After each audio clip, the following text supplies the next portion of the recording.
Y a-t-il 6 degrés du purgatoire? Alors attention, ce que je vais dire ici est une reconstitution. En fait, dans l'écriture, il y a bien moins de détails que ce que je vais donner. Évidemment, le purgatoire est annoncé clairement.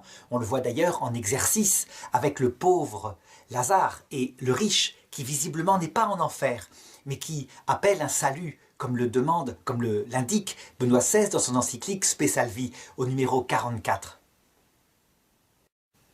Pourquoi l'Église catholique peut-elle, à travers ses théologiens, évidemment elle ne se prononce pas forcément dans le dogme, donner tant de détails sur le purgatoire? Parce qu'elle ne s'appuie pas que sur l'écriture seule, mais que l'Esprit Saint ne cesse de venir et dans les saints, à travers l'histoire depuis 2000 ans, de donner des détails que Jésus avait racontés.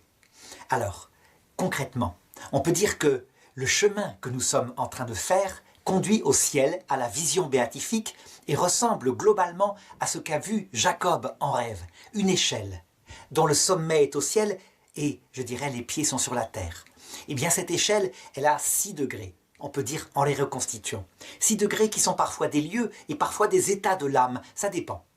Premier degré, eh bien justement, c'est cette terre, premier purgatoire. Avec cette caractéristique, le ciel, pendant 60-80 ans, se cache globalement.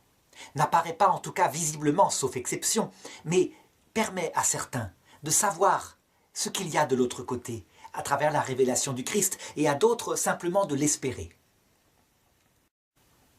La caractéristique de la terre, c'est que Dieu, en nous laissant à nos propres pulsions, en nous laissant faire, en partie, eh bien, nous apprend un peu d'humilité et un peu d'amour parfois. On en ressort difficilement avec beaucoup d'orgueil. Deuxième étape, qui est cette fois décrite par, surtout, saint Bernard de Clairvaux. C'est le passage de la mort, où des gens peuvent rester un certain temps. Et je dirais, normalement, c'est dans ce passage de la mort, qui est la mort elle-même, qu'on appelle aussi l'Hadès, le Shéol, que le Christ apparaît dans sa gloire, accompagné des saints et des anges. C'est le 3e ciel que décrit saint Paul lors de son chemin à Damas, le 3e purgatoire. Il a été bouleversé. Et, comme dit le pape Benoît XVI dans Spe Salvi 47, l'âme voit son propre péché, sa propre saleté. C'est un véritable désespoir, sauf que le Christ se fait son avocat, la relève, lui propose le salut. Évidemment, pour les âmes qui choisissent d'aimer le Christ, eh bien, le chemin de purification n'est pas terminé. Certes, elles l'aiment de tout leur cœur, ou alors elles l'ont détesté de tout leur cœur, ça c'est d'autre chose. C'est le chemin de l'enfer, la liberté solitaire des égoïstes. Si elle l'aime de tout son cœur, et que cette âme n'est pas, je dirais par ses expériences terrestres, devenue déjà tout humble, eh bien sa réaction consiste à dire à Dieu « Je vais devenir digne de toi ». Et c'est là qu'interviennent les purgatoires qui suivent ce jugement individuel. Ces âmes sont sûres d'être sauvées, mais elles vont achever leur purification dans 3 autres purgatoires, ou plutôt 3 étapes intérieures, dans un même lieu, donc après la mort, après le jugement dernier. Et ce sont de ces 3 purgatoires-là que cette petite playlist va traiter maintenant.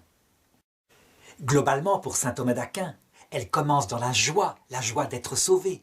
Elle se prolonge dans la douleur de l'attente que le Christ revienne, et la solitude de ce purgatoire, et elle s'achève dans la paix, la certitude qu'un jour il viendra. Donc ce sont 3 degrés intérieurs dont on doit la plus belle description à sainte Catherine de Gênes.